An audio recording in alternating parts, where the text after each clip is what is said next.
বাড়িওয়ালা নাই রে বাড়ি, নাই রে দুনিয়াতে।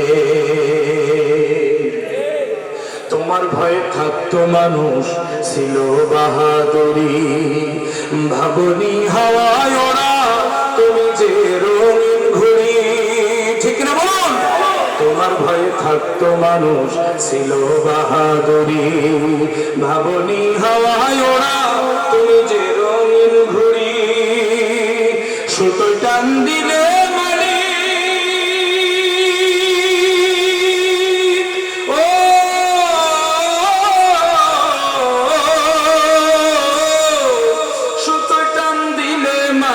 পারবানা থাকিতে,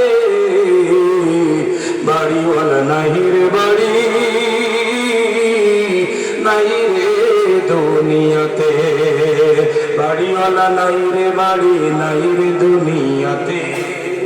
বাড়িওয়ালা নাই রে বাড়ি, নাই রে দুনিয়াতে।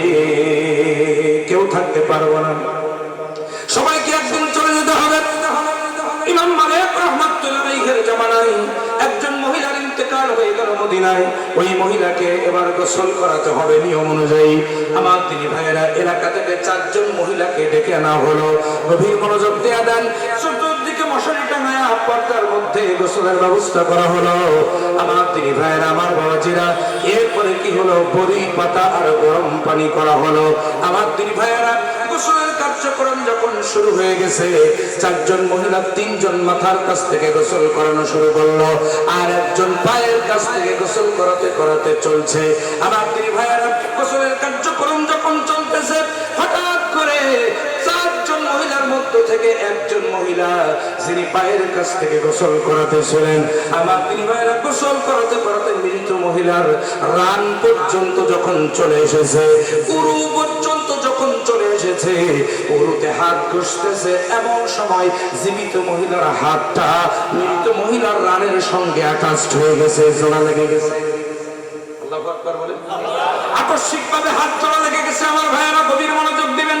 হাত যখন জোড়া লেগে গেছে, যতই টানাটানি করে হাত আর ছাড়ায় না। 1 ঘন্টা গেল, 2 ঘন্টা গেল, হাত ছাড়ায় না। আমার দিনী ভাইয়েরা, 4 জন মহিলা সবাই মিলে বাকি 3 জন হাত টানতে লাগলো, কিন্তু হাত ছাড়ায় না। আমার দিনী ভাইয়েরা, আমার বাবাজিরা, এবার কি হলো? ওই মহিলা যখন গোসল করাতে দেরি হয়ে যাচ্ছে, পরিবারের লোকজন খোঁজ নিতে লাগলো যে ভেতরে কি অবস্থা, এতক্ষণ তো লাগার কথা না, একটু খোঁজ নিয়ে আসো। ভিতরে যখন খোঁজ নিতে গেল, খোঁজ নিয়ে দেখতে পেল হাত জোড়া লেগে গেছে, হাত ছাড়ায় না, এর কারণে গোসল করাতে দেরি হয়ে যাচ্ছে। আমার দিনী ভাইয়েরা, পরিবারের লোকজন এলাকা থেকে কিছু আলেম ওলামা ডেকে আনলো, এনে দোয়া দুরূদ পড়ে ফু দেওয়ার জন্য বললো। আলেম ওলামারা যতই দোয়া দুরূদ পড়ে ফু দেয় না কেন, হাত ছাড়ায় না। আল্লাহু আকবার। হাত ছাড়ায় না, যতই দোয়া দুরূদ পড়ে না কেন, হাত ছাড়ায় না। আমার দিনী ভাইয়েরা, এবার গভীর মনোযোগ দেন। এবার কি হলো? ওই এলাকার লোকজন মিলে স্থানীয় কিছু ডাক্তারদেরকে ডেকে আনলো। ডাক্তারদেরকে এনে প্রাথমিক পর্যায়ে কিছু চিকিৎসা দিতে বললো। ডাক্তাররা প্রাথমিক পর্যায়ে চিকিৎসা দিল, কিন্তু কোনো কাজ হলো না, হাত ছাড়ায় না। জোরে বলেন আল্লাহু আকবার। হাত ছাড়ায় না, যতই প্রচেষ্টা করে হাত আর ছাড়ায় না। আমার দিনী ভাইয়েরা, এখন জীবিত মহিলার পরিবার বলল, একটা কাজ করো, যে মহিলাটা মারা গেছে ওর রান থেকে কিছু গোশত কেটে আলাদা করে দাও, তাহলে হাতটা ছাড়াই যাবে, এরপরে দাফন করা হবে, পরে চিন্তা পরে করা যাবে। মৃত মহিলার পরিবার বলল, না, সেটা হতে পারে না। যিনি মারা গেছেন উনি অত্যন্ত পরহেজগারিনী একজন মহিলা ছিলেন, সুতরাং মারা যাওয়ার পরে আমরা তাকে এভাবে কষ্ট দিতে পারি না।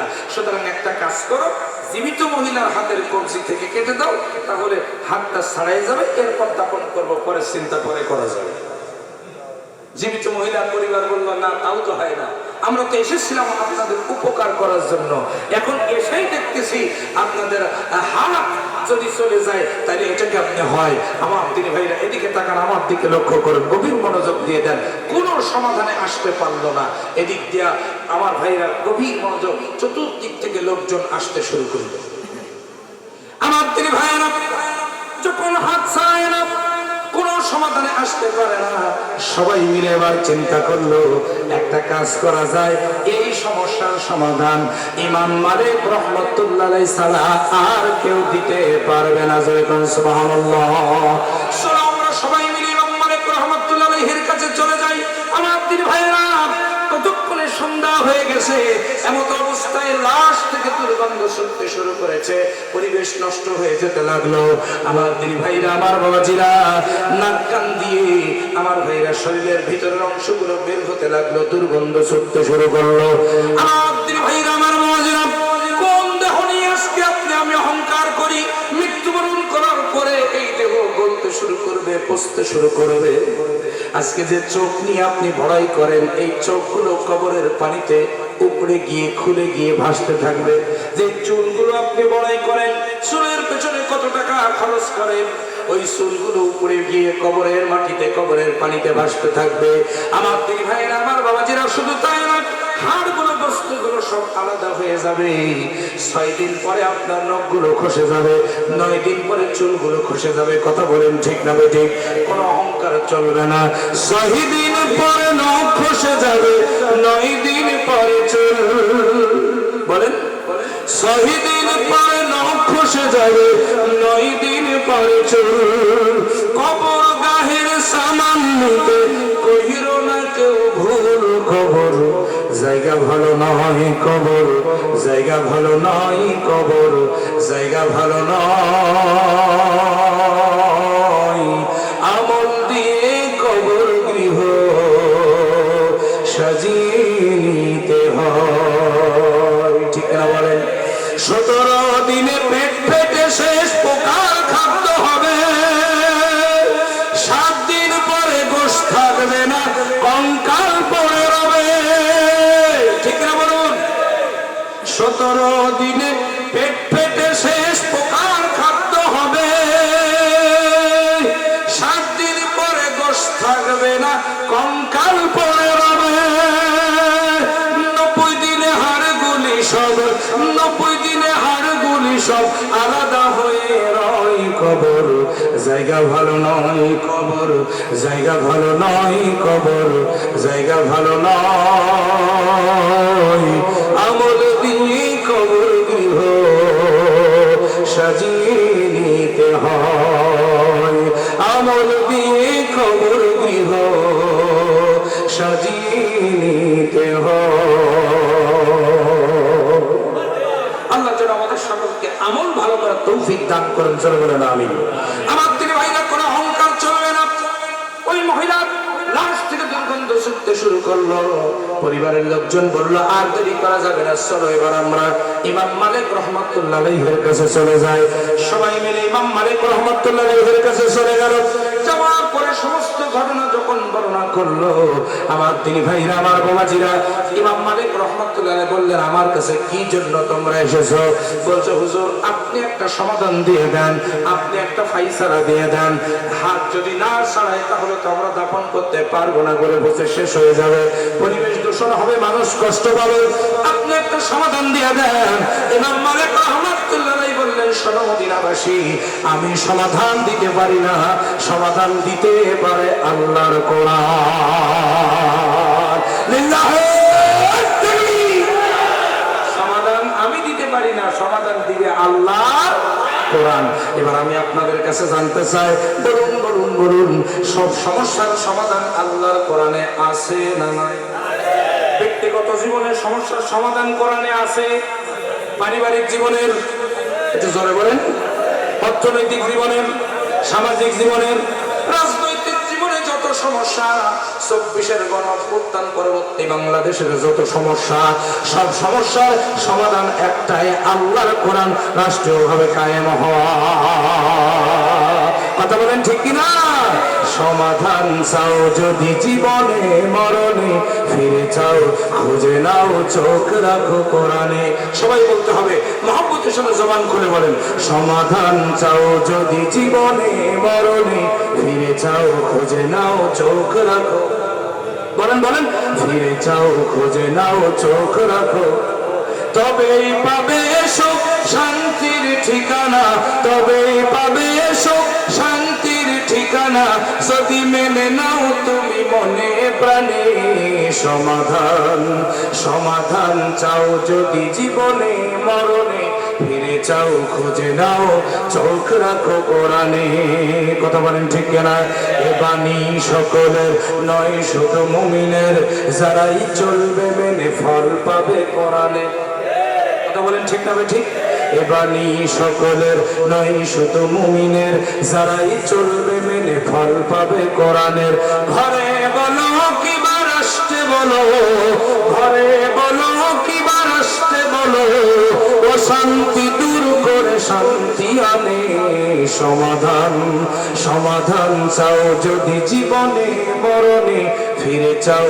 খুঁজে নাও চোখ রাখো কোরআনে সুবহানাল্লাহুম্মা আমিন আমার তিন ভাইরা ইমাম মালিক রাহমাতুল্লাহ আলাইহি সাফ জানায় দিলেন আমি সমাধান দিতে পারি না সমাধান দিবে আল্লাহর কোরআন জোরে বলেন সুবহানাল্লাহ ইমাম মালিক রাহমাতুল্লাহ বললেন শোনো তবে আমার একটা শর্ত আছে শর্ত কি হলো আমার তোমাদের সঙ্গে ওই মহিলার বাড়িতে যেতে হবে যে সরেজমিনে তদন্ত করে তারপরে আমি একটা ফাইসালা তোমাদেরকে দেব লোকজন বলল ঠিক আছে তাহলে আপনি আমাদের সাথে চলেন ইমাম মালিক রাহমাতুল্লাহ আলাইহি তিনি ওই লোকজনের সাথে চলা শুরু করলেন সুবহানাল্লাহ আমার তিনি ভাইরা আমার বাবাজিরা কোন আলেমের নাম আমি নিয়েছি আপনারা না জানতে পারলেও যারা এখানে উলামায়ে হযরত আছেন তারা ভালো বুঝতে পেরেছেন ইমাম মালিক রাহমাতুল্লাহ আলাইহি কত বড় আলেম আমার তিনি ভাইরা এই পৃথিবীতে চারটি মাযহাব সবচেয়ে শ্রেষ্ঠ মাযহাব হানাফি শাফি হাম্বলি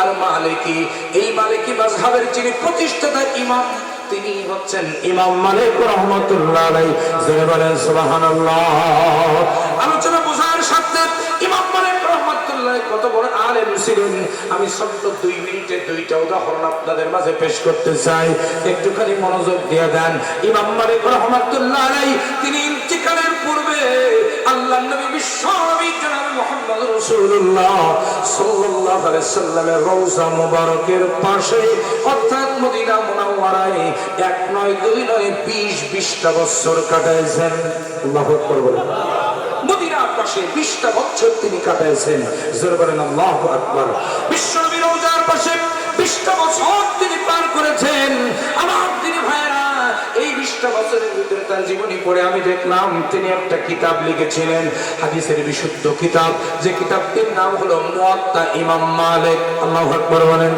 মুয়াত্তা ইমাম মালিক লিখতে গিয়ে ইমাম মালিক রাহমাতুল্লাহ আলাইহি বলেন তিনটা কাজ আমি করতাম এক নাম্বার ওযু করে নিতাম গোসল করে নিতাম এরপরে বিশ্ব নবী জনাব মুহাম্মদ রাসূলুল্লাহ সাল্লাল্লাহু আলাইহি সাল্লামের রওজা মুবারকের দিকে আমি ফিরে বসতাম 2 রাকাত নামাজ আদায় করে নিতাম তিনটা কাজ করে বিশ্ব নবীর মহব্বত নিয়ে আমি ওই কিতাবের মধ্যে হাদিস লিপিবদ্ধ করেছি শুনে রাখো মদিনার মানুষ শুনে রাখো পৃথিবীর মানুষ আমি যেই দিনের বেলা হোক রাতের বেলা হোক একটা হাদিস এই মদিনা মুনাওয়ারায় বসে আমি মুয়াত্তা ইমাম মালিকের মধ্যে লিপিবদ্ধ করেছি আমার কিতাবের মধ্যে লিখেছি ওই দিন রাতের বেলায় রাহমাতুল লিল আলামিন বিশ্ব নবী আমার স্বপ্নের মধ্যে আমাকে দেখা দিয়েছে যতদিন হাদিস লিখেছি স্বপ্নের মধ্যে নবীজি আমার দেখা দিয়েছেন জোরে বলেন সুবহানাল্লাহ আমার ভাইরা শুধু তাই নয় ইমাম মালিক রাহমাতুল্লাহ আলাইহি 20টা বছর মদিনায় কাটাইছেন আশ্চর্যের বিষয় হলো ওই মদিনার জমিনে এই 20টা বছরের ভিতরে একটা দিনের জন্য তিনি জুতা পায়ে দিয়ে হাঁটেন নাই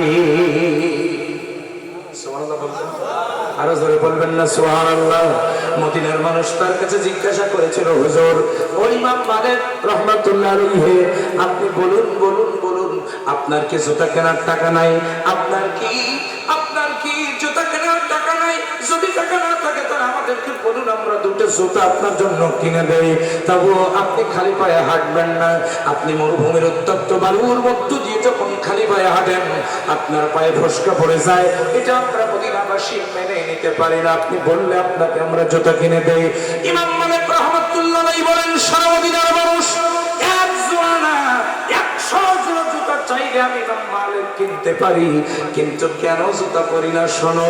তার কারণ হলো আমার বিশ্ব নবী জনাবে মুহাম্মদ রাসূলুল্লাহ সাল্লাল্লাহু আলাইহি ওয়াসাল্লাম এই মদিনার জমিনে 10টি বছর তিনি প্রেসিডেন্টের দায়িত্ব পালন করেছেন। আমার নবী মানুষের ঘরে ঘরে গিয়ে দায়িত্ব পালন করেছেন, দাওয়াতি কাজ করেছেন, যুদ্ধ বিগ্রহ করেছেন। মদিনার ইসলামী রাষ্ট্র পরিচালনা করতে গিয়ে না জানি আমার নবী কোন কোন পথ দিয়ে হেঁটেছেন, কোন কোন রাস্তা দিয়ে হেঁটেছে। শুনে রাখো মদিনার মানুষ, ওই রাস্তা দিয়ে আমিও হাঁটতে গিয়ে যদি আমার দুর্ঘটনা বশত আমার জুতাওয়ালা পায়ের ছাপ আমার নবীজির পায়ের ছাপের উপরে পড়ে যায়, তাহলে বিশ্বনবীর সম্মানের সঙ্গে বেয়াদবি হয়ে যাবে। এই চিন্তা করিয়া আমি মদিনার জমিনে জুতা পাই দিয়ে হাঁটি না। শুনে রাখো মদিনার মানুষ, যদি পায়ে ফসকা পড়তে পড়তে ইমাম মালিকের যদি মৃত্যু হয়ে যায়, তবুও মদিনার জমিনে আমি জুতা পাই দিয়ে হেঁটে বিশ্ব নবীর সাথে বেয়াদবি করতে পারবো না। ওই নবীকে ভালোবাসেন কারা কারা হাত তোলেন? আরো জোরে যারা হাত তুলেছেন, হাত যারা তোলেন নাই মহব্বত করে সবাই বিশ্ব নবীর মহব্বতে হাত তোলেন। সবাই বলেন পাইলে নিরালাই গো নবী, পাইলে নিরালাই। হাত তোলেন, পাইলে নিরালাই গো নবী, পাইলে নিরালাই। দুই কদমে চুমু খাবো, আল্লাহু আকবার, দুই কদমে চুমু খাবো, চরণ ধুলি মাখবো গাই। পাইলে নিরালাই গো নবী, পাইলে নিরালাই, পাইলে নিরালাই গো নবী, পাইলে নিরালাই। আল্লাহু আকবার বলেন। দয়াল নবী কত দূরে লোহিত সাগরের পাড়ে, আল্লাহু আকবার। দয়াল নবী কত দূরে লোহিত সাগরের পাড়ে, মদিনারি সোনার ঘরে, মদিনারি সোনার ঘরে আছেন তিনি সর্বদাই। পাইলে নিরালাই গো নবী, পাইলে নিরালাই, পাইলে নিরালাই গো নবী, পাইলে নিরালাই। আল্লাহুম্মা সাল্লি আলা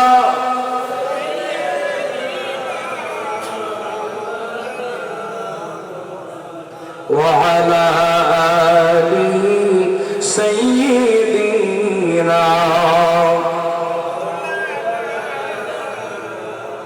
কষ্ট হচ্ছে না তো আপনাদের? আমার তিনি ভাইরা গভীর মনোযোগ। শুধু তাই নয়, আমি ইমাম মালিক রাহমাতুল্লাহ আলাইহির জীবনী পড়তে গিয়ে পেয়ে গেলাম তিনি একদিন হাদিস পড়াতেছেন মসজিদে নববীতে বসে। একটুখানি মনোযোগ দিয়ে দেন আমার ভাইরা, তার সামনে শত শত ছাত্ররা বসা। হঠাৎ করে আমার তিনি ভাইরা, আমার বাবাজিরা, মসজিদে নববীর ফ্লোরটা তখন ছিল বালু বালু। আমার ভাইরা পাকা ছিল না, মার্বেল টাইলস বসানো ছিল না। আমার ভাইরা, আজকে তো আমরা মসজিদের মধ্যে মার্বেল টাইলস বসিয়েছি, তৎকালীন মসজিদ ছিল বালুর মসজিদ। আশ্চর্যের বিষয় হলো এই, ওই বালুর মসজিদের মধ্যে যারা সেজদা দিয়েছে দুনিয়ায় বেঁচে থাকতে জান্নাতের সার্টিফিকেট পেয়ে সোনার মানুষ হয়ে গেছে। হযরতে আবু বকর, হযরতে ওমর, হযরতে ওসমান, হযরতে আলী রাদিয়াল্লাহু তাআলা আলাইহিম আজমাইন। আর আজকে আমরা মার্বেল টাইলস বসানো মসজিদের মধ্যে সেজদা দেই, তবু আমাদের চরিত্র ভালো হয় না। কথা বলেন, কথা বলেন। তার মানে সে যুগের মসজিদ গুলো ছিল কাঁচা, মানুষের ইমান গুলো ছিল পাকা। আর আজকের মসজিদ হয়েছে পাকা, কিন্তু মানুষের ইমান রয়ে গেছে কাঁচা। কথা বলেন ঠিক কিনা? আমার তিনি ভাইয়েরা, মসজিদ নববীর ফ্লোরে বসে বসে তিনি হাদিস পড়াচ্ছেন। বালুর মধ্য দিয়ে একটা বিচ্ছু, কি বিষ বিচ্ছু এসে ইমাম মালিক রাহমাতুল্লাহ আলাইহির পিঠ দিয়ে পাঞ্জাবির মধ্যে প্রবেশ করলো। আমার তিনি ভাইয়েরা, পাঞ্জাবির মধ্য দিয়ে যখন পিঠের মধ্যে প্রবেশ করে পিঠের মধ্যে কামড় দিয়েছে, আল্লাহু আকবার বলেন। বিষ বিচ্ছুর কামড়ে তার পিঠটা জল জল করে জ্বলতেছে। আমার তিনি ভাইয়েরা ব্যথায় তিনি ছটফট করতেছেন, চোখ দিয়ে দর দর করে পানি বের হয়ে যাচ্ছে।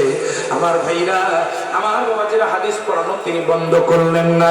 সাহাবায়ে কেরাম অর্থাৎ তার ছাত্রবিন্দু, তারা বলল, তাকিয়ে দেখলো, চোখ দিয়ে পানি পড়তেছে হুজুরের, তারা মনে করলো তিনি তো মহব্বত বিশ্বনবীর কলিজায় মহব্বত নিয়ে, বিশ্বনবীর মহব্বত তার কলিজায় নিয়ে তিনি হাদিস পড়ান। সুতরাং আজকেও হয়তো নবীজির মহব্বতে তার চোখ দিয়ে পানি বের হচ্ছে, এটা স্বাভাবিক ব্যাপার মনে করলেন। আমার তিনি ভাইয়েরা, হাদিস পড়ানো যখন বন্ধ হয়ে গেছে, ইমাম মালিক রাহমাতুল্লাহ আলাইহি একটা ছাত্রকে ডাক দিয়ে বলছেন, বাবা রে এদিকে আয়, আমার পিঠের পাঞ্জাবিটা একটু উঁচু কর। পিঠের পাঞ্জাবিটা উঁচু করে ছাত্র দেখতে পেল যতক্ষণ তিনি হাদিস পড়াইছেন ততক্ষণে ওই বিচ্ছুটা ইমাম মালিক রাহমাতুল্লাহর পিঠে 21 জায়গায় কামড় দিয়েছে। কয় জায়গায়? একটু জোরে কোন কয় জায়গায়? 21 জায়গায় কামড় দিয়েছে, গোটা শরীরটা নীল হয়ে গেছে। আমার দিদি ভাইয়ারা, আমার বাবাজিরা, ছাত্ররা বিচ্ছুটাকে বের করে মেরে ফেললো। এবার হুজুরের কাছে জিজ্ঞাসা করলো, হুজুর 21 বার কামড় দিয়েছে একটা বিচ্ছু, আপনি কেন হাদিস পড়ানো বন্ধ করলেন না? আমাদেরকে আগেই তো বলতে পারতেন, বললে আমাদের আপনার পিঠ থেকে ওটা বের করে ফেলতাম। বের করে আপনার মেরে ফেললে বড় জোর একটা দুইটা কামড় দিত, তার বেশি দিত না। হুজুর কেন আপনি বললেন না? আমার দিদি ভাইয়ারা, ইমাম মালিক রাহমাতুল্লাহ বলেন, শোনো, আল্লাহর কোরআন তেলাওয়াত করার অর্থ হলো আল্লাহর সঙ্গে কথা বলা। সুবহানাল্লাহ বলেন। আর রাসূলুল্লাহর হাদিস তেলাওয়াত করার অর্থ হলো রাসূলুল্লাহর সাথে কথা বলা। ওয়া মান সাত্তারা, নবীজির রওজা মুবারকের পাশে বসে আমি হাদিসের দাস দিচ্ছিলাম, তার মানে আমি নবীজির সঙ্গে কথা বলতেছিলাম। শোনো আমার ছাত্ররা, ওই নবীজির হাদিস পড়ানো বন্ধ করে দিয়া যদি আমি বিচ্ছুটাকে বের করে মেরে ফেলতাম, তাহলে হাদিসের চাইতে বিশ্বটাকে মারা বেশি গুরুত্বপূর্ণ হয়ে যেত, বিশ্বনবীর হাদিসের সামনে বিয়াদবি হয়ে যেত। এই চিন্তা করিয়া আমি হাদিস পড়ানো বন্ধ করি নাই। শুনে রেখে দাও আমার ছাত্ররা, মদিনাবাসী শোনো, যদি বিচ্ছুর কামড়ে ইমাম মালিকের মৃত্যু হয়ে যেত, তবু আমি হাদিস পড়ানো বন্ধ করে দিয়া আমি রাসূলুল্লাহর সঙ্গে বিয়াদবি করতে পারতাম না। সুবহানাল্লাহ বলবেন না? কত বড় আলেম তিনি, আল্লাহু আকবার বলেন। আমার তিনি ভাইরা, এই ইমাম মালিক রাহমাতুল্লাহ আলাইহি ওই লোকজনের সাথে রওনা দিয়েছে ওই মহিলার বাড়িতে। মনে আছে তো আপনাদের? আজকে এই পর্যন্ত থাক নাকি? আর একটু সামনে যাবো, আলোচনা চলবে। এর পক্ষে কারা কারা দুই হাত তোলেন? লিল্লাহি তাকবীর। আমার তিনি ভাইরা, ইমাম মালিক রাহমাতুল্লাহ আলাইহি চলে গেলেন। বেশি সময় আমি আপনাদের কষ্ট দিব না। আগামীকাল থেকে আমার উত্তরবঙ্গ সফর। জাহিদুল ইসলাম ভাইয়ের কাছ থেকে আমি বলেছিলাম, ভাইজান যত দ্রুত সম্ভব আমাকে ছেড়ে দিবেন, আমি রাতেই রওনা দিব। 2 মাসের লম্বা সফরে উত্তরবঙ্গে চলে যাচ্ছে, আপনারা দোয়া করবেন। আমার দিদি ভাইরা, জানি না আর আপনাদের সাথে দেখা হবে কিনা, কয়েকটি কথা আজকে বলে যায়, একটু মনোযোগ দিয়ে দেন। ইমাম মালিক রাহমাতুল্লাহ আলাইহি যাওয়ার পর ওই মহিলাকে ডাক দিলেন। ওই মহিলাকে পর্দার আড়াল থেকে কয়েকটা প্রশ্ন তিনি করলেন। আমার ভাইরা, 1 নাম্বার প্রশ্ন, ও মহিলা, তুমি যখন গোসল করাতেছিলে, এবার ভালো করে খেয়াল করেন, তুমি যখন গোসল করাতেছিলেন উরু পর্যন্ত হাত যখন চলে গেছে, হঠাৎ করে তোমার হাতটা জোড়া লেগে গেছে, তোমার কাছে আমার প্রথম প্রশ্ন হলো, এই মহিলা অর্থাৎ যে মহিলা মারা গেছে, মৃত মহিলা, এই মহিলা সম্পর্কে গোসল করাতে করাতে তুমি কি ধারণা পোষণ করে মিথ্যা কোনো অপবাদ দিয়েছিলে কিনা? 2 নাম্বার কবিরা গুনাহ কি মনে আছে তো? মনে আছে? আমার ভাইরা, মহিলা বলে, হুজুর মিথ্যে কথা বলবো না, আমি যখন এই মহিলাটাকে গোসল করাতেছিলাম, রান পর্যন্ত যখন হাত চলে গেছে, তখন আমি ধারণা বশত ওই মহিলাকে লক্ষ্য করে বাকি 3 জন মহিলাকে বলেছিলাম, শোনো, আমরা যাকে গোসল করাতে এসেছি ইনি দুনিয়ার জমিনে নিকৃষ্ট জেনাকারিনী মহিলা ছিল। সেটা বলবেন না? নাউজুবিল্লাহ। মা বোনেরা একটু ভালো করে খেয়াল করেন, কারণ মা বোনেরা বেশি অপবাদ দেন। কথা বলেন ঠিক না ঠিক? সমালোচনা অধিক পরিমাণে করে কারা বেশি? মহিলারা। 4 জন 5 জন মহিলা এক জায়গায় হলে সমালোচনা, অপবাদ, গীবত, পরনিন্দা, পরচর্চা শুরু হয়ে যায়। কথা বলেন ঠিক না ঠিক? আমার তিনি ভাইয়েরা, মহিলা বলছে, হুজুর আমি বলেছিলাম। ইমাম মালিক রাহমাতুল্লাহ আলাইহি বলেন, এই কথা বলার পরেই কি তোমার হাত জোড়া লেগে গেছে? বলছে হ্যাঁ। এই কথা বলার সঙ্গে সঙ্গে আমার হাত আকস্মিকভাবে জোড়া লেগে গেছে। এবার ইমাম মালিক বলেন, 2 নাম্বার প্রশ্ন হলো, তুমি কি এই মহিলাকে জিনা করতে দেখেছিলে নাকি? বলে না হুজুর, আমি জিনা করতে দেখি নাই। তোমার কাছে কি 4 জন সাক্ষী আছে? বলে না, তাও তো তাহলে কেন তুমি এই মহিলার বিরুদ্ধে মিথ্যা অপবাদ দিয়ে কথা বলেছিলে? কোন ঘটনার বেসিসে সেইটা আমাকে বলো। মহিলা তখন ডাক দিয়ে বলে, হুজুর, আমি একদিন গোসল করে বাড়িতে যাচ্ছিলাম, হঠাৎ করে লক্ষ্য করে দেখলাম যে মহিলা মরে গেছে। এই মহিলাটা একটা জেনাকার পুরুষের বাড়ি থেকে বের হয়ে তার বাড়ির দিকে যাচ্ছিল। এই মহিলাটা একটা জেনাকার পুরুষের বাড়ি থেকে বের হয়ে তার বাড়ির দিকে যাচ্ছিল। হুজুর, জেনাকারিনী মহিলা যদি না হবে তো জেনাকার পুরুষের বাড়ি। এই চিন্তা করিয়া আমি তাকে বলেছিলাম এই মহিলাটি জেনাকারিনী মহিলা।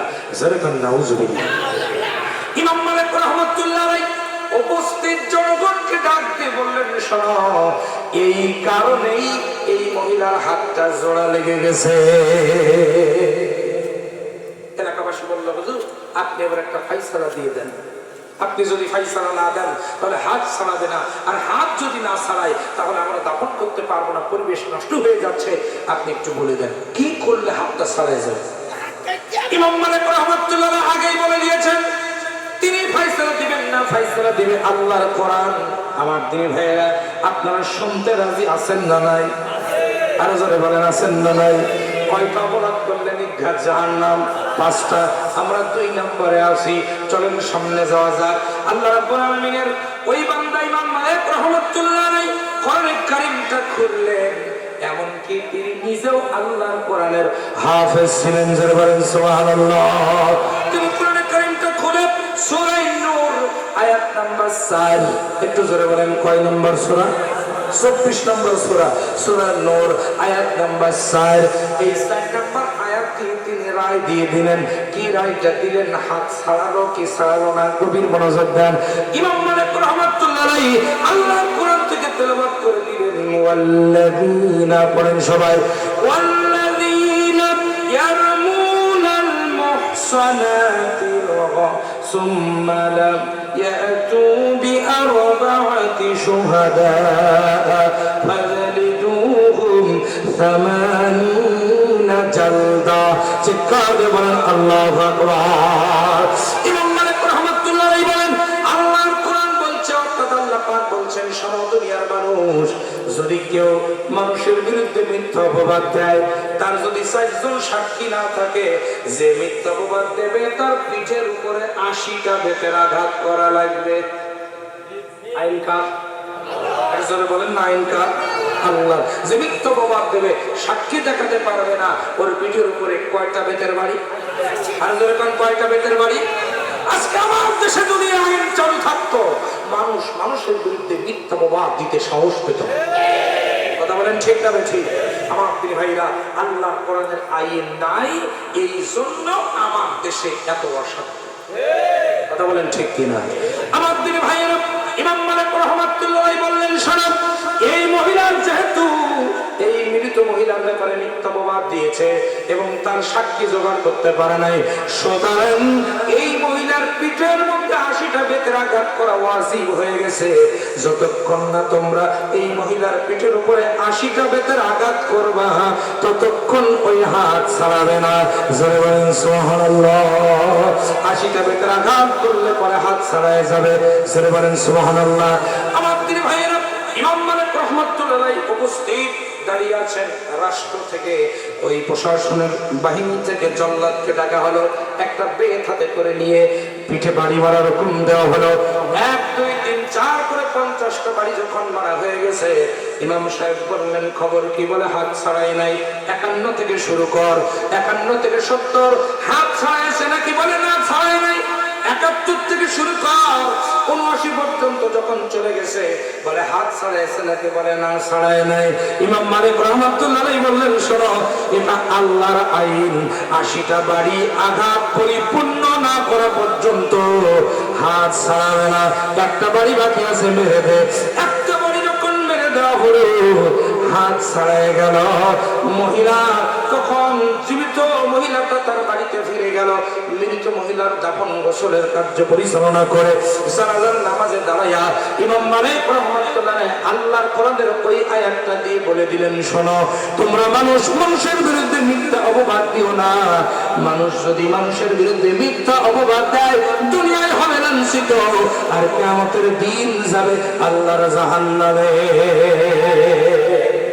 نحمده ونستعينه ونستغفره ونعوذ بالله من شرور أنفسنا ومن سيئات أعمالنا، من يهد الله فلا مضل له ومن يضلل فلا هادي له، ونشهد أن لا إله إلا الله وحده لا شريك له،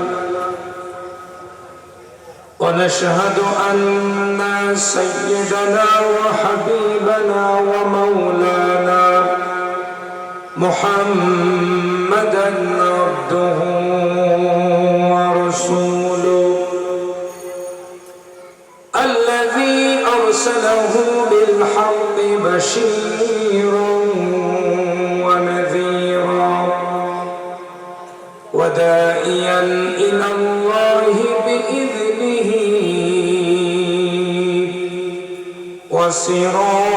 وسراجا وقمرا منيرا، فقد قال الله تعالى في كلامه المجيد وفرقانه الحميد،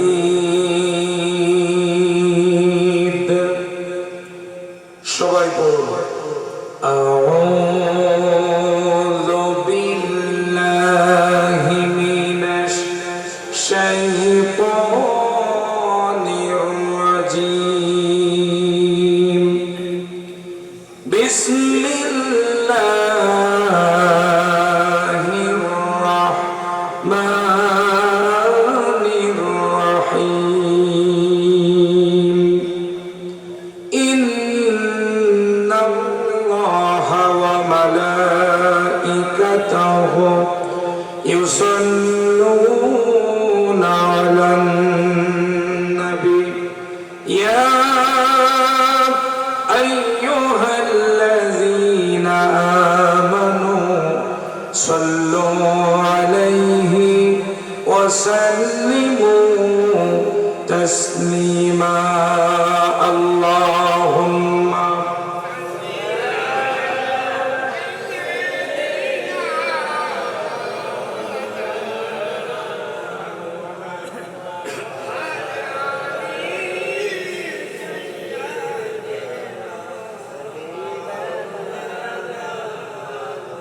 সবাই দুরূদ ইব্রাহিম পড়ুন। আল্লাহুম্মা সাল্লি আলা মুহাম্মাদিন ওয়া আলা আলি মুহাম্মাদ কামা সাল্লাইতা আলা ইব্রাহিম ওয়া আলা আলি ইব্রাহিম ইন্নাকা হামিদুম মাজিদ। আল্লাহুম্মা বারিক আলা মুহাম্মাদিন ওয়া আলা আলি মুহাম্মাদ كما باركت على إبراهيم وعلى آل إبراهيم إنك حميد مجيد। একটু জিকির করুন লা ইলাহা, জোরে লা ইলাহা,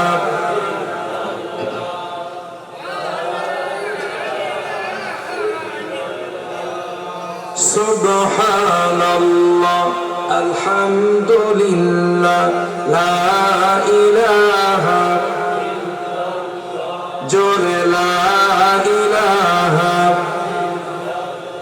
এই কালিমা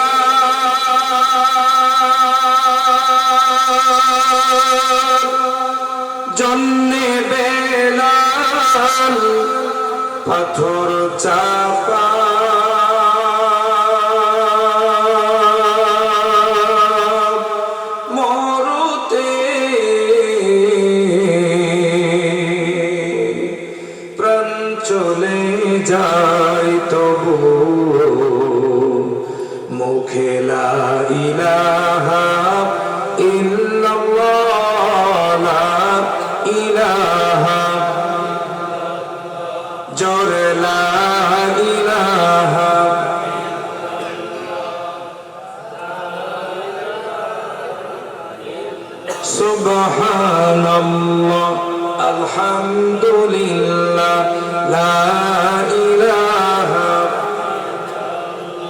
জোরে লা ইলাহা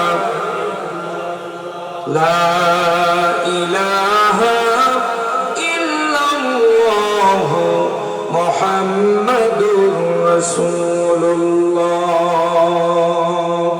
সাল্লাল্লাহু আলাইহি ওয়াসাল্লাম। বাংলাদেশের ঐতিহ্যবাহী জেলা, শত শহীদের রক্ত স্নাত জমিন, সাতক্ষীরা জেলার আশাশুনি উপজেলার বুধহাটা উত্তরপাড়া ঢালিবাড়ি গ্রামবাসীর উদ্যোগে আয়োজিত ষষ্ঠ বার্ষিকী ঐতিহাসিক তাফসীরুল কোরআন মাহফিল 2025। আজকের মাহফিলের পরম শ্রদ্ধাভাজন জনাব সভাপতি হাজিউল হারামাইন, আল্লাহর ঘরের মেহমান আলহাজ মোহাম্মদ আব্দুর রশিদ ঢালি, আজকের মাহফিলের সম্মানিত বিশেষ অতিথিবৃন্দ আলহাজ মোহাম্মদ আব্দুল হান্নান, প্রাক্তন চেয়ারম্যান 2 নং বুধহাটা ইউনিয়ন পরিষদ, অ্যাডভোকেট শহীদুল ইসলাম বাচ্চু, সাবেক vice chairman Ashashuni Satkhira, Mohammad Firoz Ahmed, UP সদস্য 2 নম্বর বুধহাটা ইউনিয়ন পরিষদ, মাহফিল পরিচালক মাওলানা মোহাম্মদ রহমতুল্লাহ সাহেব, আজকের মাহফিলের আমন্ত্রিত ওলামায়ে হাজরাত, বিশেষ করে আমার পূর্বে অত্যন্ত জ্ঞানগর্ভ আলোচনা রেখে আপনাদেরকে মুগ্ধ করেছেন বিশিষ্ট ইসলামী চিন্তাবিদ ও গবেষক মুফতি বেলাল বিন রফিক, ইমাম ও খতিব বুধহাটা বাজার কেন্দ্রীয় জামে মসজিদ আশাশুনি সাতক্ষীরা। এছাড়া বিশিষ্ট ইসলামী চিন্তাবিদ, আলোচক ও গবেষক শ্রদ্ধাভাজন বড় ভাই মুহাদ্দিস জাহিদুল ইসলাম জিহাদি, হযরত মাওলানা মুফতি রুহুল আমিন, হযরত মাওলানা আব্দুল ওয়াহাব সহ ছোট ভাই হাবিবুল্লাহ বাহার হাবিবি সহ আমন্ত্রিত ওলামায়ে হযরত, মঞ্চ উপবিষ্ট গণ্যমান্য ব্যক্তিবর্গ, সম্মুখ উপবিষ্ট কোরআন প্রিয়, ইসলাম প্রিয়, ইসলামী আন্দোলন প্রিয়, নবী প্রেমিক তাওহীদি জনতা, পর্দার অন্তরালে অবস্থানরত সর্বগুণে গুণান্বিতা অবলার সরলা পর্দানাসীনা ধার্মিকা আমার সম্মানিতা মা এবং বোনেরা, আলোচনা শুরু করার পূর্বে আমি আমার অন্তরস্থল হৃদয়ের কুন্দল মনের মণিকোঠা থেকে আপনাদের উদ্দেশ্যে সশ্রদ্ধ সালাম জ্ঞাপন করছি। কারো জবান বন্ধ থাকবে না, স্বতঃস্ফূর্ত ভাবে কৃপণতা না করে সালামের জবাবটা দিয়ে দেন। আসসালামু আলাইকুম ওয়া রাহমাতুল্লাহি ওয়া বারাকাতুহু। আসুন আমরা শুরুতেই কালিমাতুর শুকরিয়া আদায় করি সে মহান আল্লাহ সুবহানাহু ওয়া তাআলার দরবারে, যে আল্লাহ তাআলা আপনাকে আমাকে এমন একটি সময়ে আজকের এই মাহফিলে কবুল করেছেন, যেই সময়ে গোটা বিশ্বের সমস্ত মুসলমানেরা নির্যাতিত, নিষ্পেষিত, লাঞ্ছিত, বঞ্চিত ইহুদি খ্রিস্টান এবং মুসলমান মুনাফিক কর্তৃক শাসিত। কথা বলেন ঠিক না বেঠিক?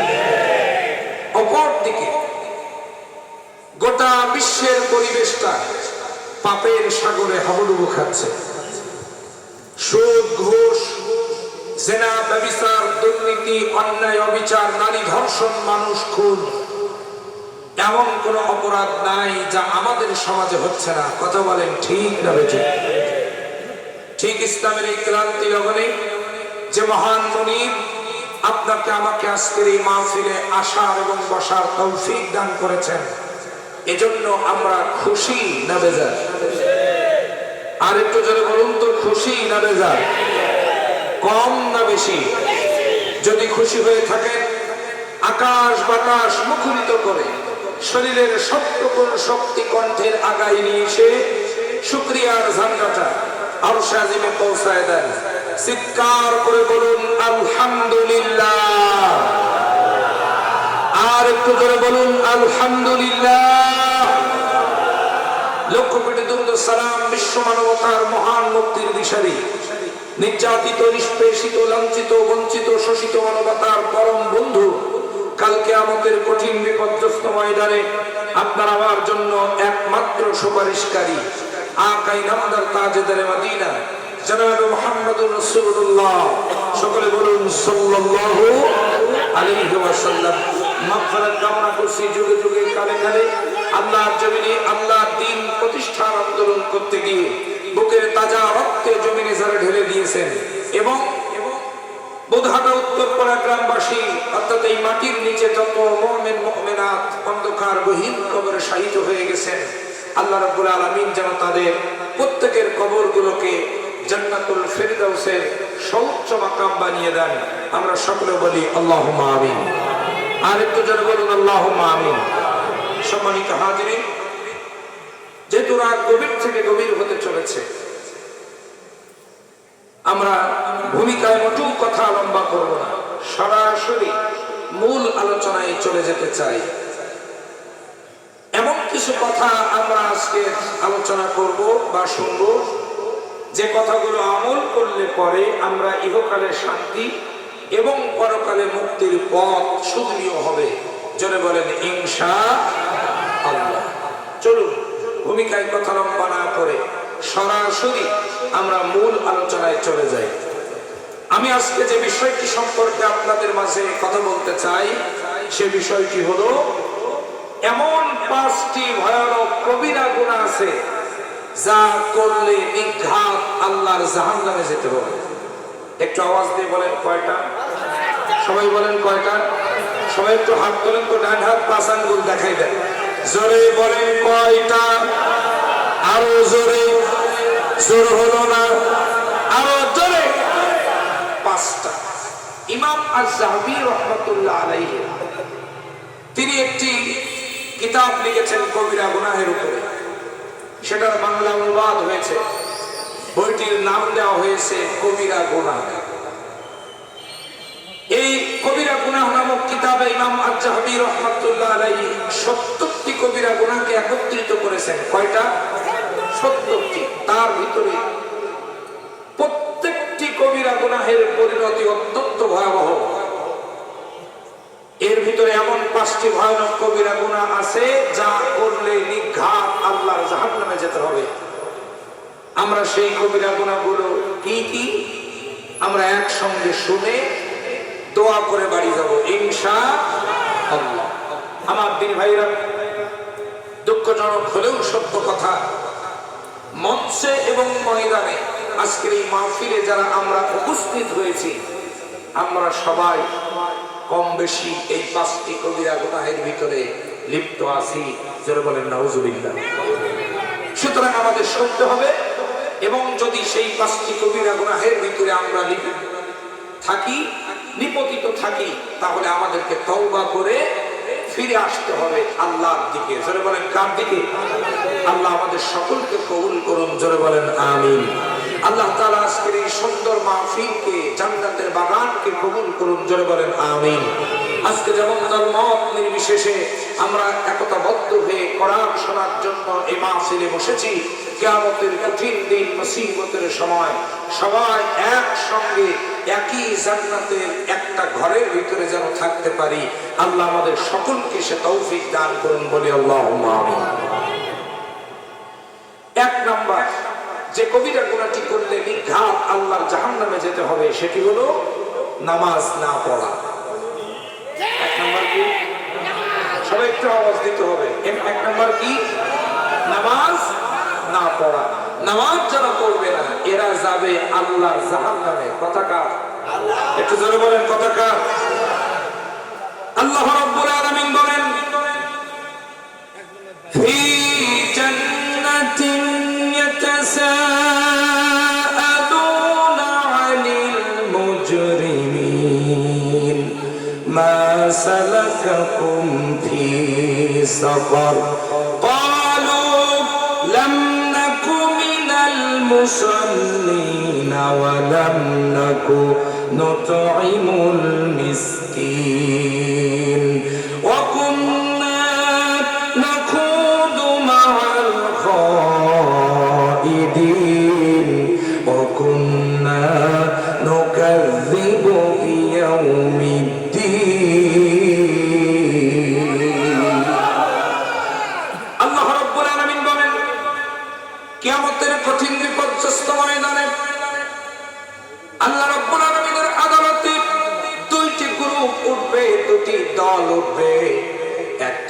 যাবে আল্লাহর জান্নাতে, আর একটা গ্রুপ যাবে আল্লাহর জাহান্নামে।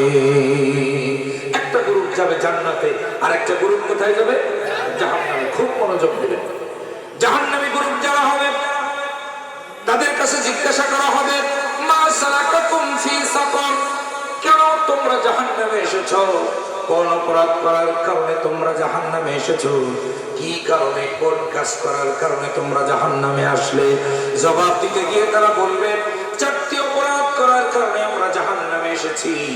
এক নাম্বার অপরাধ হলো লাম নাকু মিনাল মুসাল্লিন, দুনিয়ার জমিনে আমরা নামাজ পড়তাম না, যার কারণে আজকে জাহান্নামে এসেছি।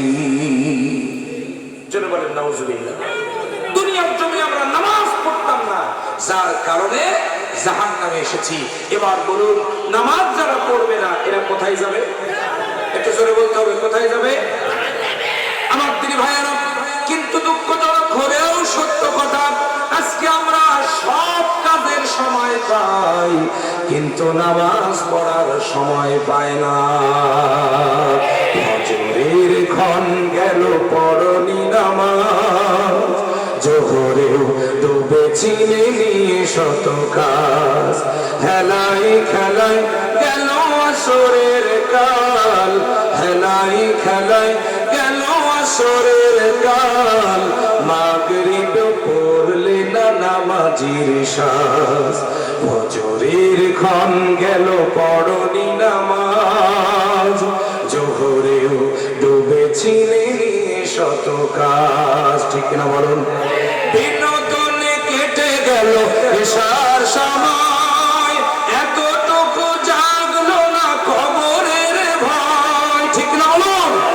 বিনোদনে কেটে গেল এশার সময়, এতটুকু জাগলো না কবরের ভয়, খুঁজলে না একবার না জাতির পর, মুসলিম নাম নিতে পেল না কোলাস, ফজরের ক্ষণ গেল পড়নি নামাজ, জোহরেও ডুবেছিলি শত কাজ। কথা বলেন ঠিক কিনা? সুতরাং নামাজ যারা পড়বে না এরা কোথায় যাবে? একটু জোরে বলেন, কোথায় যাবে? জাহান্নামে যাবে। আমার তিনি ভাইরা, এবার আসুন, এই নামাজ কিন্তু একা একা পড়লে হবে না। আল্লাহ রাব্বুল আলামিন বলছেন, কু আনফুসাকুম ওয়া আহলিকুম নারা, নিজের জাহান্নামের আগুন থেকে বাঁচো, পরিবার বর্গকে, আহাল বর্গকে, দেশের মানুষকে, সমাজের মানুষকে, রাষ্ট্রের মানুষকে জাহান্নামের আগুন থেকে বাঁচাও। আমার তিনি ভাইরা, সুতরাং নিজে শুধু নামাজ পড়লে হবে না, এই সমাজে, এই রাষ্ট্রে, এই দেশে নামাজ কায়েমের চেষ্টা করতে হবে। কথা বলেন ঠিক না বেঠিক? আমার তিনি ভাইয়েরা, আমি একটা প্রশ্ন আপনাদের কাছে করতে চাই। বলুন তো, নামাজ কায়েম করাটা মূলত কার দায়িত্ব? আল্লাহর দায়িত্ব। কথা মনে বোঝেন না? বলেন, কার দায়িত্ব? আমার তিনি ভাইরা অনেক অনেক রকম জবাব দিয়েছেন। শুনে রাখুন, নামাজ কায়েম করাটা কিন্তু আপনার আমার দায়িত্ব না, ভুল বুঝবেন না। নামাজ কায়েম করাটা মূলত দেশের সরকারের দায়িত্ব। কথা কি বুঝতে পেরেছেন? এবার যদি প্রশ্ন করেন, হুজুর আমার আপনার দায়িত্ব কি? আমার আপনার দায়িত্ব হলো, যে সরকার, যেই রাষ্ট্রপ্রধান নামাজ কায়েম করছে না, তীব্র গণ আন্দোলনের মুখে ওই সরকারকে নামাজ কায়েম করতে বাধ্য করা আপনার আমার দায়িত্ব। কথা কি বুঝতে পেরেছেন? আমার দুই ভাইরা, নামাজ কায়েম করা আপনার আমার দায়িত্ব না, ওটা সরকারের দায়িত্ব। আপনার আমার দায়িত্ব হলো নামাজ কায়েমের আন্দোলন করা। কথা কি বুঝতে পেরেছেন? আমার দুই ভাইরা, তার বাস্তব প্রমাণ লক্ষ্য করুন। বিশ্বনবী যতদিন মক্কায় ছিলেন, নামাজ কায়েম তিনি করেন নাই, একা একা নামাজ পড়েছেন, আল্লাহ ফরজ করে দেন নাই। যখনই তিনি মদিনায় চলে গেলেন, মদিনার ছোট্ট একটি রাষ্ট্রের প্রেসিডেন্ট হয়ে গেলেন। বিশ্বনবীর হাতে এখন রাষ্ট্রীয় ক্ষমতা, নবীজির হাতে প্রশাসনিক পাওয়ার, নবীজির হাতে সব জনবল, সব পাওয়ার এখন বিশ্বনবীর হাতে।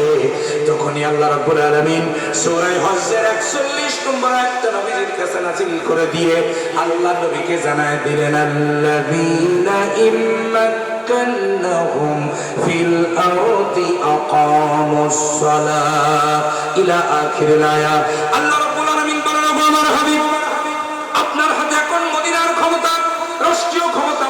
হাতে, প্রশাসনিক পাওয়ার, ল্যান্ড পাওয়ার, সব পাওয়ার আপনার হাতে। সুতরাং আপনার এখন কাজ হলো চারটা। এক নাম্বার কাজ হচ্ছে রাষ্ট্রীয়ভাবে আপনি নামাজকে কায়েম করে দেন। চলে বলেন সুবহানাল্লাহ। আমার দিনী ভাইরা, তাহলে বুঝলাম রাষ্ট্রীয়ভাবে নামাজ কায়েম করা এটা সরকারের দায়িত্ব। আমার দিনী ভাইরা, গভীর মনোযোগ দিয়ে দেন। আজকের বাংলার জমিনে স্বাধীনতার পর থেকে নিয়ে আজ পর্যন্ত ওয়াজ মাহফিল কি কম হয়? একটু জোরে কোন কম হয়? গবেষণা করে দেখা গেছে বাংলার জমিনে প্রতিদিন প্রায় 10,000 তাফসীর মাহফিল হচ্ছে। আলহামদুলিল্লাহ বলেন।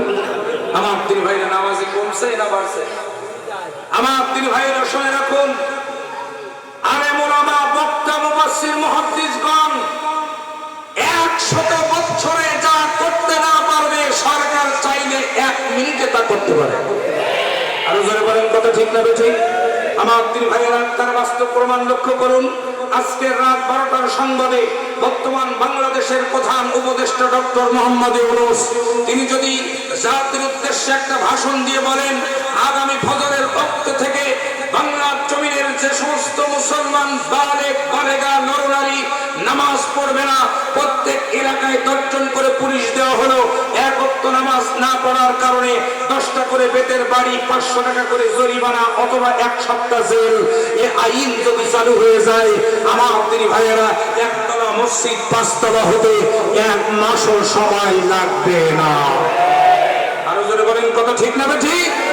আমার দিনী ভাইরা, এবার আমি আপনাদের কাছে জানতে চাই, আমরা কি কেউ জাহান্নামে যেতে চাই? আরো জোরে বলেন, জাহান্নামে যেতে চাই?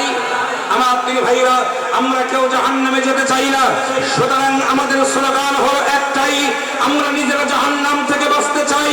আমাদের সমাজ, আমাদের পরিবার, আমাদের জনপদ, আমাদের দেশ, আমাদের রাষ্ট্রকে জাহান্নাম থেকে বাঁচাতে চাই। সুতরাং আমরা নিজেরা নামাজ পড়বো, আমার পরিবার বর্গ, আমার সমাজের মানুষ, আমার দেশের মানুষ, আমার রাষ্ট্রের মানুষ যাতে নামাজ পড়ে, এজন্য নামাজ কায়েমের আন্দোলন করব। আগামী নির্বাচনে যেই রাষ্ট্রীয় দল নামাজকে রাষ্ট্রভাবে প্রতিষ্ঠিত করতে চায়, তাদেরকেই ভোট দিয়ে ক্ষমতায় নিয়ে যাব। রাজি আছেন কারা কারা? হাত তুলে আল্লাহকে দেখা।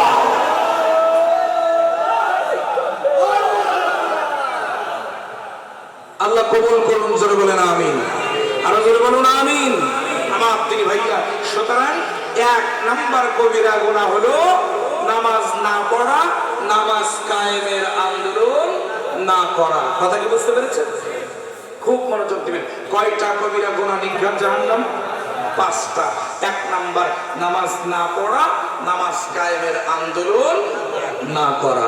আল্লাহ যেন আমাদের সকলকে 5 ওয়াক্ত নামাজ জামাতের সাথে আদায় করার তৌফিক দান করেন এবং নামাজ কায়েমের আন্দোলন করার তৌফিক যেন আল্লাহ দান করেন। জোরে বলেন আমিন।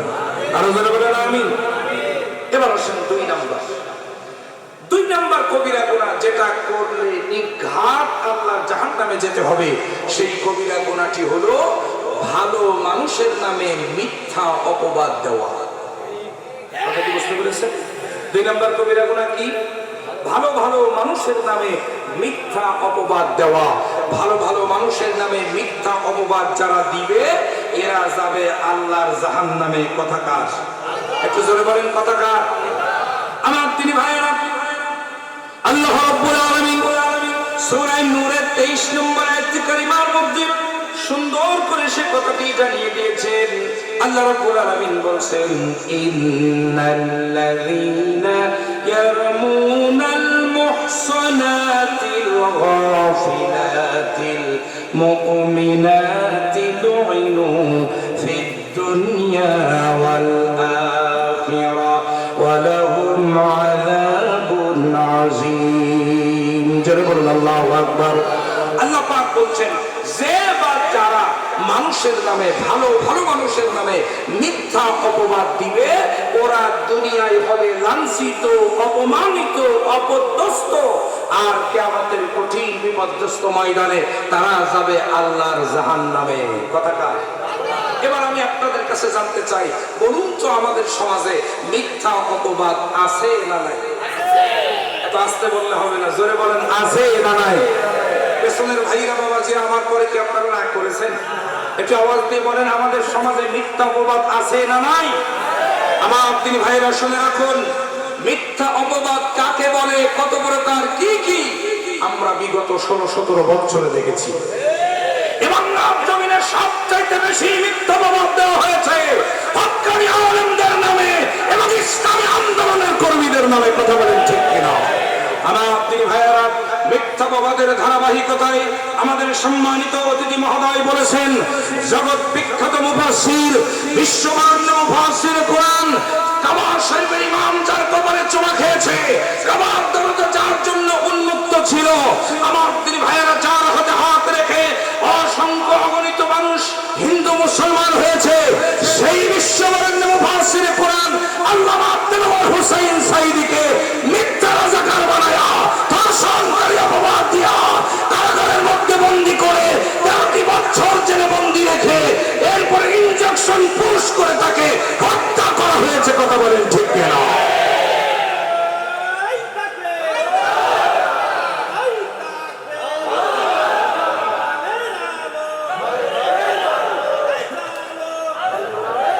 আমার দিনী ভাইয়েরা, আল্লাহ রাব্বুল আলামিন বলছেন, শোনো দুনিয়ার মানুষ, ভালো ভালো মানুষের নামে যারা মিথ্যা অপবাদ দিবে ওরা দুনিয়ায় হবে লাঞ্ছিত, আর আখিরাতে যাবে জাহান্নামে।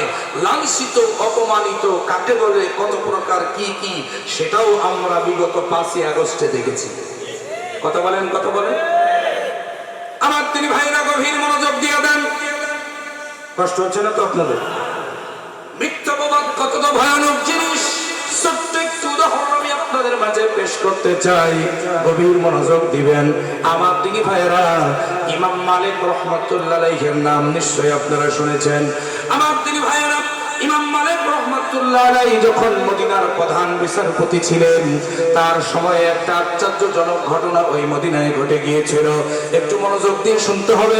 আমার দিনী ভাইয়েরা, ইমাম মালিক রাহমাতুল্লাহ আলাইহি যখন মদিনার রানী প্রধান বিচারপতি, ঠিক সেই সময় ওই মদিনায় একজন মহিলার ইন্তেকাল হলো, একজন মহিলা মারা গেল। আমার দিনী ভাইয়েরা, এবার আমি আপনাদের কাছে জানতে চাই, একটু আওয়াজ দিয়ে বলুন, আপনি, আমি, আমরা একদিন মরে যাওয়া লাগবে কি লাগবে না? আরেকটু জোরে বলেন, লাগবে কিনা? আমার দিনী ভাইয়েরা, আজকের এই মাহফিলটা হলো গ্রামবাসী, কবরবাসী যারা হয়ে গেছেন তাদের রূহের মাগফিরাত কামনায় তো অনুষ্ঠান, দোয়া মাহফিল। আমার দিনী ভাইরা, এই পৃথিবীর চরম বাস্তব সত্য কথা হলো, এই পৃথিবী থেকে একদিন আপনাকে আমাকে বিদায় নিতে হবে। কথা বলেন ঠিক কিনা? আমার ভাইয়েরা গভীর মনোযোগ দিয়ে দেন। আজকের আমার অনেক পরিচয়। আমার নাম মাওলানা আফজল হোসেন জিহাদি। আমার পাশে যিনি বসে আছেন আমার ভাইরা, ওনার নাম মুফতি বেলাল বিন রফিক। এরপরে আমার জাহিদুল ইসলাম ভাই আছেন। এরপরে এখানে যারা আছেন সবার এক একটা পরিচয় আছে, সবার পরিচয় নাম বিভিন্ন রকম আছে। কিন্তু আমার তিনি ভাইরা, আপনি, আমি, আমরা যেই দিন এই পৃথিবী থেকে বিদায় হয়ে যাব, আমাদের সকলের সব পরিচয় বিলীন হয়ে একটাই মাত্র পরিচয় হবে। সেই পরিচয়টি হলো লাশ। সে পরিচয়টি কি বলেন? একটু জোরে বলেন, সে পরিচয়টি কি? লাশ। চোখের পলকে আপনি আমি লাশ হয়ে যেতে পারি। যে চোখের পলকটা আমরা ফেলতেছি, এই চোখের পলকে আপনি আমি লাশ হয়ে যেতে পারি। কথা বলেন ঠিক কিনা? চোখের পলকে তুমি হতে পারো লাশ। বলেন, চিরতরে বন্ধ হবে তোমারই নিশ্চিত অবস্থা। আমরা আসি এই মিথ্যাবাদের মধ্যে নিপতিত। কথা বলেন ঠিক না বেঠিক? সুতরাং আমাদেরকে মিথ্যাবাদ পরিত্যাগ করতে হবে। নিজের সমালোচনা নিজে করুন, মানুষের সমালোচনা করবেন না। আত্মসমালোচনা করুন। বাড়িতে যাবেন, ঘুমানোর সময় বালিশে মাথা লাগাবেন, ঘরের লাইটটা অফ করে দিবেন, দিয়ে চিন্তা করবেন আজকে কয়েকটা নামাজ ছেড়ে দিয়েছেন, আজকের কয়জন মানুষকে ঠকিয়েছেন, কয়জন মানুষকে ভাড়া কম দিয়েছেন, আজকের কয়জন দোকানদারকে 2 টাকা 5 টাকা ঠকিয়েছেন, অথবা নিজে দোকানদার হয়ে ওজনে কম দিয়েছেন, খাদ্যে ভেজাল দিয়েছেন, কয়জনের, এটা পরিসংখ্যান করুন। আল্লাহর কাছে তওবা করুন, বলুন, আল্লাহ জীবনে আর এই গুনাহ করব না, তুমি আমারে মাফ করে দাও। এই আত্মসমালোচনা যদি করতে পারেন, তাহলে আত্মসমালোচনা করলে আল্লাহ পাক আপনাকে জান্নাতে নিয়ে যাবে। আর যদি আপনি আত্মসমালোচনা না করেন, পরের সমালোচনা করেন, তাহলে আল্লাহ রাব্বুল আলামিন আপনাকে দেবে জাহান্নামে। কথা বলেন ঠিক না বেঠিক? তাহলে আমার দিনী ভাইরা, 2 নাম্বার অপরাধ যে অপরাধটি করলে নিঘাত জাহান্নাম, সেটি হলো মানুষের নামে মিথ্যা অপবাদ দেওয়া। কষ্ট হচ্ছে আপনাদের? কয়টা অপরাধ করলে নিঘাত জাহান্নাম? 5টা বলেছি। কয়টা? 2টা। বাকি আছে কয়টা? বলবো নাকি থাকবে? একটু সামনে যাব। আল্লাহ কবুল করুন। জোরে বলেন আমিন। আরো জোরে বলেন আমিন। আমার তিনি ভাইরা 3 নম্বর অপরাধ হলো পিতামাতার খেদমত না করা। যে সমস্ত সন্তান তার বাবা মার খেদমত করে না, বাবা মার খেদমত না করলে এরা যাবে আল্লাহর জাহান্নামে। কথা বলেন ঠিক না ঠিক? আমার তিনি ভাইরা এবার লক্ষ্য করেন, দেখেন এইবার কোন লোকটা ওঠে। যে লোকটা উঠবে বুঝতে হবে বাবা মাকে ভালোবাসে না। তবে পেশাব পায়খানা লাগলে ভিন্ন কথা, যাবেন। কিন্তু আমার তিনি ভাইরা কষ্ট হচ্ছে না তো আপনাদের? আমার তিনি ভাইরা গভীর মনোযোগ দেন, খুবই গুরুত্বপূর্ণ পয়েন্টে এবার আমরা এসেছি। আল্লাহ রাব্বুল আলামিন কোরআনে কারীমের মধ্যে জানায় দিয়েছেন, ওয়াকাদা রাব্বুকা আল্লা তা'বুদু ইল্লা ইয়াহু ওয়া বিল ওয়ালিদাইনি ইহসানা। চিৎকার দিয়ে বলুন আল্লাহু আকবার। আল্লাহ রাব্বুল আলামিন বলেন, জীবনের সকল ক্ষেত্রে গোলামি হবে আমি আল্লাহ। কার? একটু জোরে বলেন, কার গোলামি হবে? আল্লাহ ছাড়া আর কারো গোলামি চলবে? যেরকম চলবে রান্নাঘর থেকে পার্লামেন্ট পর্যন্ত গোলামি হবে কার? একটু জোরে বলেন, গোলামি হবে কার? আল্লাহর গোলামরা যতদিন পর্যন্ত পার্লামেন্টে পৌঁছাতে না পারবে এবং আল্লাহর গোলামি সমাজের প্রত্যেকটা সেক্টরে যতদিন প্রতিষ্ঠিত না হবে, ততদিন বাংলার জমিনে শান্তি আসতে পারে না। এজন্য আমাদের স্লোগান একটাই, আগামী নির্বাচনকে সামনে রেখে আগামী রাষ্ট্র গঠনে আল্লাহর কোরআন আর সব লোকের শাসন অর্থাৎ আল্লাহর কোরআনদেরকে পার্লামেন্টে পাঠাতে হবে। রাজি আছেন? কারা কারা দুই হাত তুলে আল্লাহকে দেখা। আল্লাহ কবুল